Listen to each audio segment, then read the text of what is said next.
I want to take a moment to be really raw and honest with you guys about cosmetic procedures following weight loss. And I'm not talking about skin removal. I'm talking specifically about filler. Hi, if you're new here, my name is Anna Leonora. I had gastric bypass surgery in July of 2023. I started GLP-1 medications in June of 2024. Altogether, I am down about 185 pounds from my highest weight, which is a lot of weight loss, and my face has changed a lot.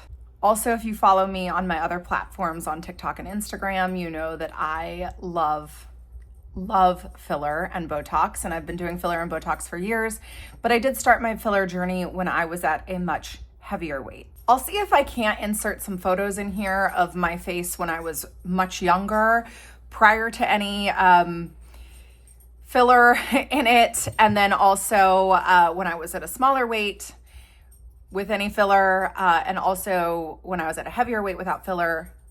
So I'll try to insert those here somewhere. As you can see, I had no upper lip at all prior to any lip filler.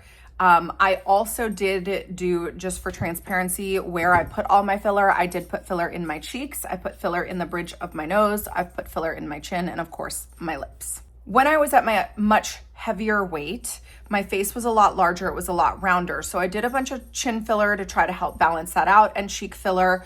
Also, I had developed a fat pad right here that was giving me kind of that like caveman look. So I put some filler in the bridge of my nose to help try to eliminate that like caveman forehead.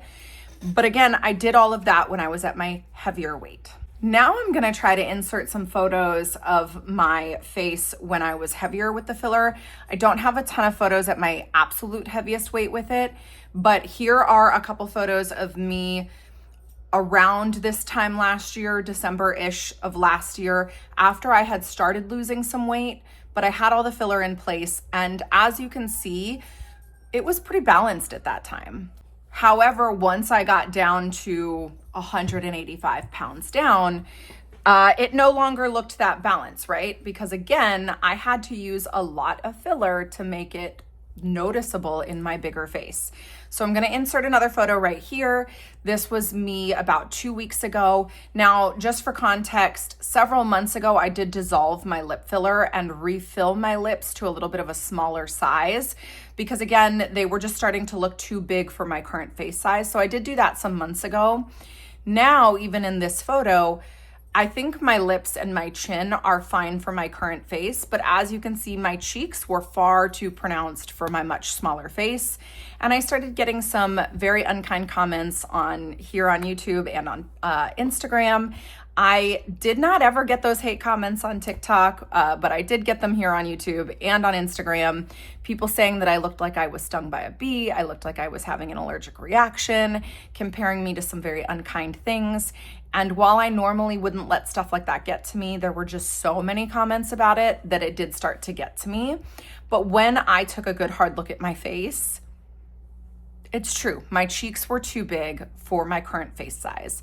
So I did decide to go ahead and dissolve some of my filler, not all of it. Again, I'm happy with my lips currently, I'm happy with my chin currently, but I did dissolve my cheeks and I did dissolve my bridge of my nose filler. So as you can see, I'm currently dealing with double black eye, some bruising on my cheeks right here as that filler is dissolving. But honestly, once the bruising is gone, my face is much more balanced now. And yeah, I think I'm gonna be happy with that, of course, once all the bruising is gone. It was never on my weight loss bingo card to have to dissolve my filler. I've never seen anybody discuss the need to dissolve filler after massive weight loss. Maybe I'm a lone wolf in that out here, but truly I just didn't even know that that was something I was gonna need. I didn't know that that was something that could happen, which is why I wanted to document it here for anybody who may have done cheek filler or filler anywhere else in their face prior to weight loss and then have massive weight loss. I just thought it would be interesting to mention it, that could be something you might have to address later. And again, I never did my filler for anybody else. I did it for myself, and I love filler. I'm not gonna stop doing filler. It's just that I am going to have to be a little bit different with my placement and amounts now that I have a smaller face. Yeah, just absolutely wild. One of those things I never saw coming with massive weight loss was the need to dissolve my filler. But here I am. Filler is being dissolved as we speak. Again, my eyes are bruised. I look like I've been in a bar fight. I haven't been. It doesn't hurt. I'm totally fine. So if you see me out here on the internet or in the wild with a double black eye, that's all that is. But it really is a lot more balanced now. And maybe I'll do, you know, like just a touch of cheek filler again. But again, certainly nothing like I had before. And yeah, just another random weird thing to think about with massive weight loss.